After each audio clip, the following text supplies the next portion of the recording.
Hi BookTube, it's Janet and here I am with my April book haul part 2.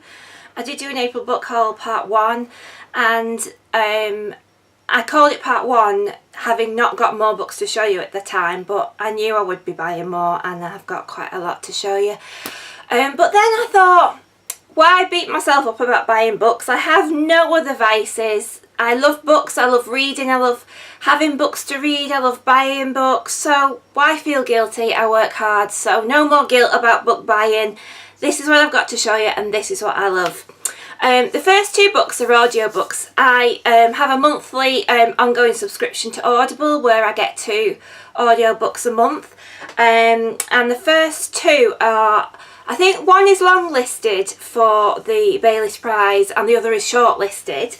And the first one is The Portable Veblen, and that is by, I'm just looking, Elizabeth Mackenzie. I think this is the one that's shortlisted, and apparently this is, Veblen is the name of the woman in it, and I think she's on the brink of marriage, and apparently it's quite funny, but it's sort of like the tales of families clashing and just modern life, so it sounds quite good.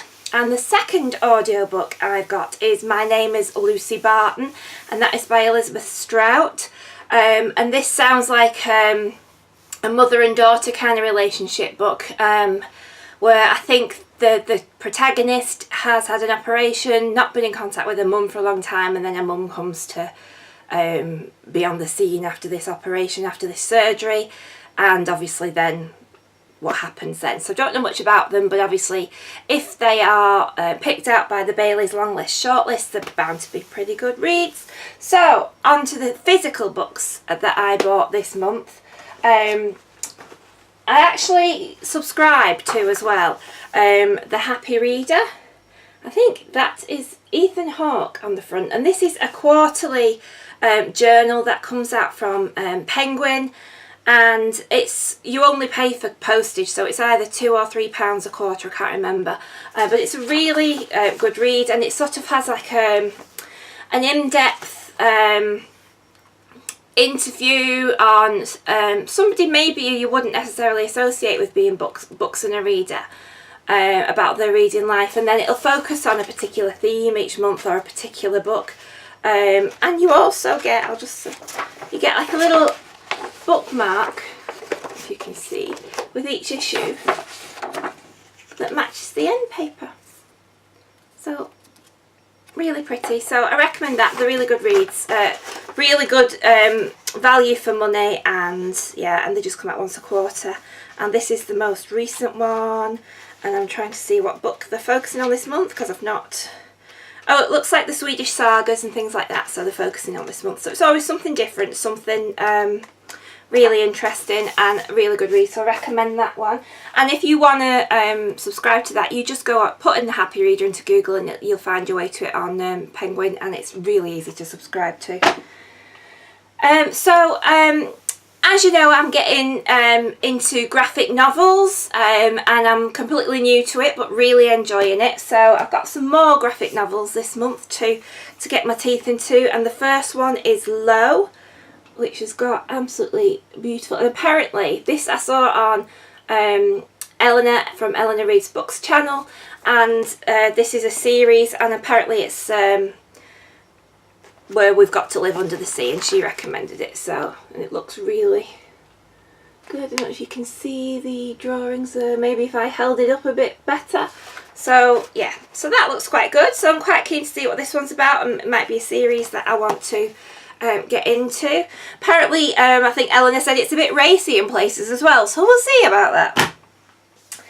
The next graphic novel is one I've had my eye on for so long, and I finally caved in, and this is a beautiful hardback, and this is The Gigantic Beard That Was Evil.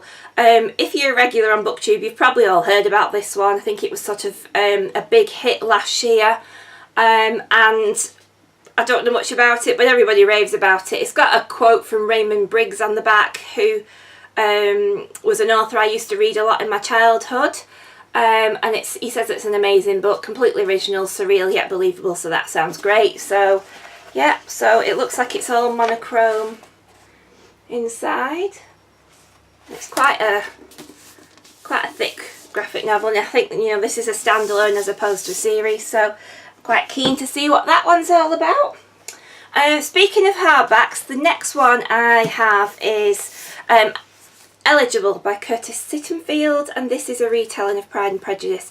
I think this is the next one in the Austen project, where they're taking a Jane Austen novel and a really sort of well-known modern day author is doing a retelling of it. So I have read the Joanna Trollope version of Sense and Sensibility, and I've got Northanger Abbey by Val McDermid and Emma by Alexander McCall Smith to read.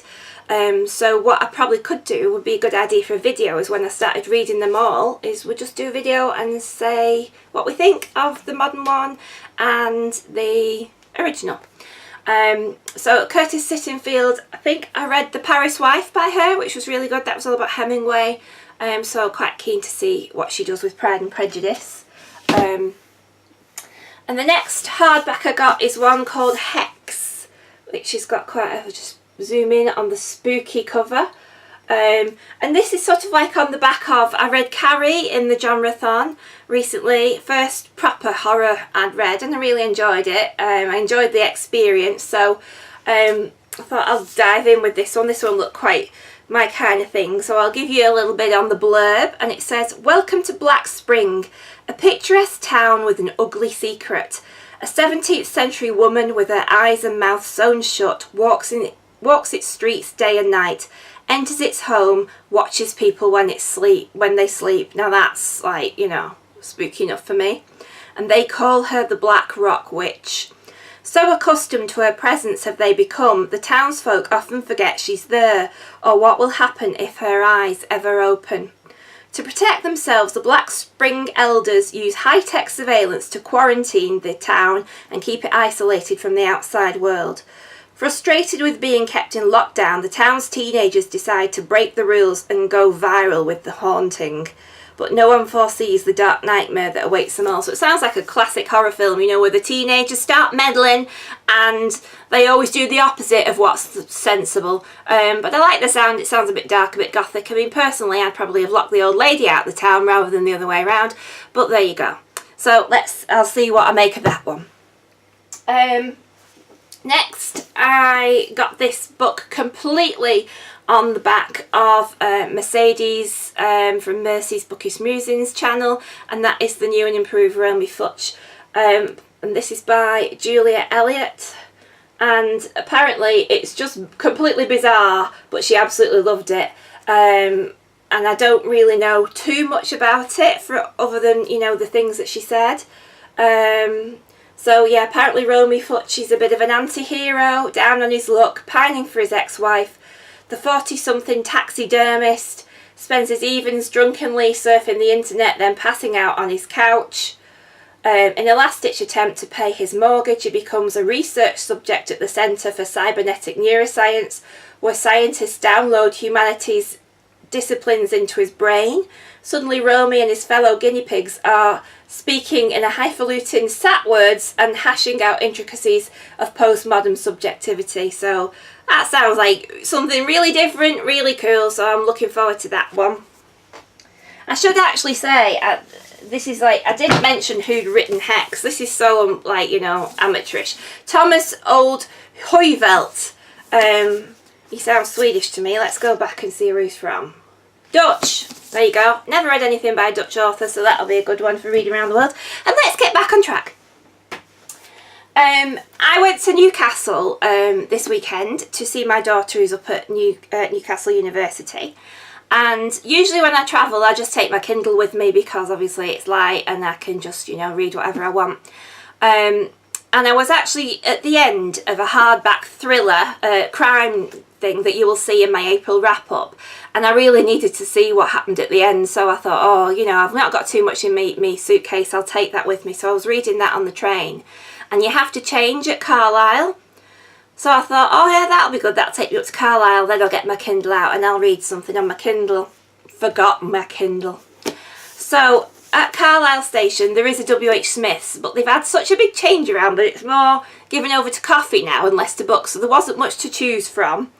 But what I did choose was this one, Hitman Anders and the Meaning of It All by Jonas Jonasson, who's a Swedish writer. I have actually got 2 of the other books by this author, and that would be The Girl Who Saved the King of Sweden, and is it The 100-Year-Old Woman Who Climbed Out of the Window and Disappeared? Is that what it's called? I've not read them yet. Oh, sorry, The 100-Year-Old Man Who Climbed Out of the Window and Disappeared. So I picked this one up, started to read it on the train, and it's okay so far. I quite like the writing style. It's a bit of a caper. It's quite darkly humorous. Yeah, and it's alright so far. I'm enjoying it. I'm about halfway through, so I'll finish that soon and you'll see that in the wrap up. So maybe fortuitous, maybe I'll pick the others up now. And then when I got into Newcastle, I obviously had to go book shopping. So I called into Whatstones with my daughter, and I show you my beautiful tote bag that I bought from Whatstones to take my books home. This is like, you know, one of the Penguin crime. This is The Body in the Library by Agatha Christie, because at the minute I'm starting to read some of the Agatha Christie Poirot books and loving them. So I thought I'd get this beautiful tote bag to take home the books that I'd bought. So I actually got 2 books that I'd had my eye on for ages, and then obviously one book that was on the counter, was half price. So the first one that I'd wanted to get for a long time is North and South by Elizabeth Gaskell, and this is in the Penguin English Classics editions. It seems like there's only Whatstones where I can find these at the minute. I can't find them anywhere else, and obviously this is a book set in, you know, around where I live, and Elizabeth Gaskell, I've only read Cranford by her and I really enjoyed it. I have actually seen the BBC miniseries of this and I loved it, so I've wanted to read this for a long time, so I picked up that one. And then I also picked up The Vegetarian by Han Kang. You can see there's like a beautiful, but then there's like this sort of, I don't know if you can see, it's kind of shiny, the leaf design that's ingrained, or is it the feather? Looks leafy to me. It's quite a little book, but I've heard great things about this, and it actually says on it it's shortlisted for the Man Booker International Prize 2016. So yeah, and apparently Han Kang is a South Korean author, and I was talking to my daughter about this, who's had a lot of interest in South Korean culture, and she was saying that, you know, basically meat is the thing that they eat in South Korea. It's unheard of to not eat meat. The whole of Korean cuisine is around meat, and so this is apparently based on a woman who wants to become a vegetarian living in South Korea, and people just find it bizarre and the things that happen after that. So I've heard great things about it, so I'm looking forward to reading that one. And then on the shelf was this beautiful book by Hannah Rothschild, The Improbability of Love, which I believe is shortlisted or longlisted, can't remember, for the Bailey's Prize, and it also says it's shortlisted for the Bollinger Everyman Woodhouse Prize on the back. So I picked it up not knowing anything about it, but that it was beautiful and that it was nominated for prizes and awards. So I'll just read you the back, and it says, when lovelorn Annie McD stumbles across a dirty painting in a junk shop while looking for a present for an unsuitable man, she has no idea what she has discovered. Soon she finds herself drawn unwillingly into the tumultuous London art world, populated by exiled Russian oligarchs, avaricious shakers, desperate auctioneers and unscrupulous dealers, all scheming to get their hands on her painting. A lost 18th century masterpiece called The Improbability of Love. So that's what the book's based on. So it's delving into the painting's past. Annie will uncover not just an illustrious list of former owners, but some of the darkest secrets of European history, and in doing so she might just learn to open up to the possibility of falling in love again. So it sounds part historical novel, part mystery, part caper, part romance, so we'll give that one a go. Home stretch now. And then also this month I have bought The Crooked Heart by Lisa Evans, which has got quite a jazzy front to it. I don't know. Do you know, I just realised it's jazzy, but I think if you look at the damaged house, is that something to do with the war then and the searchlights? Let's have a read of the back, shall we? Yeah, I've just seen blitz on it. So, not jazzy at all, warlike. When Noel Bostock, aged 10, no family, is evacuated from London to escape the Blitz, he winds up in St Albans with Vera Sedge, 36, drowning in debts, always desperate for money. She's unscrupulous about how she gets it. The war's thrown up all manner of new opportunities, but what V needs is a cool head and the ability to make a plan. On her own, she's a disaster. With Noel, she's a team. Together they cook up an idea, but there are plenty of other people making money out of the war, and some of them are dangerous. Noel may have been moved to safety, but he isn't exactly safe at all. So that sounds pretty good. So yeah, I quite fancy that one. Again, I think some of the books I've got this month seem to have a bit of a caper theme running through them. Jolly japes and all that. The next one is Rebel of the Sands. I think you've seen this on BookTube a lot. With its absolutely stunning cover. You can see the gold there. And this is by Alwyn Hamilton. I think this is a young adult. And it says, Dustwalk is an unforgiving dead-end town. It's not the place to be poor or orphaned or female. And yet Amani Al-Hiza must call it home. Amani wants to escape and see the world she's heard about in campfire stories. Then a foreigner with no name turns up, and with him she has the chance to run. But the desert plains are full of dangerous magic, the Sultan's army is on the rise, and Amani is soon caught up in the heart of a fearless rebellion. So that sounds pretty good. So that one. And then, as you know, I am now working my way through the Harry Potter books for the very first time at middle age, and absolutely loving them. And I heard that there's going to be a film version of Fantastic Beasts and Where to Find Them by Newt Scamander, which is J.K. Rowling. So I thought, well, I will definitely want to see that. So I have bought the book. And it's only a little one, so it shouldn't take me too long. And it just sort of seems like a glossary, really, of all the different beasts that are mentioned in the series. So I'm looking forward to reading that one. I'm very much looking forward to the film. Because, like I said, I am absolutely loving the Harry Potter series. I'm up to book 4 now, and can't wait to read it. And speaking of J.K. Rowling, the next book I got was Career of Evil by Robert Galbraith. I have the first 2 books in this series, and this is based on Cormoran Strike, who is a private detective, which I've read and absolutely loved. The first one was, what was it called? The Cuckoo's Calling, and the second one was The Silkworm, and I really enjoyed them. So I do like a good crime novel, so I'm looking forward to reading this one, and I decided to get this one in the paperback version. So yeah, so I'm really enjoying this character. I'm loving how the relationship between him and his assistant, and Robin, that's her name, is developing, and they're always a little bit unusual, the cases that he's investigating. So yeah, I really like them. They're really good.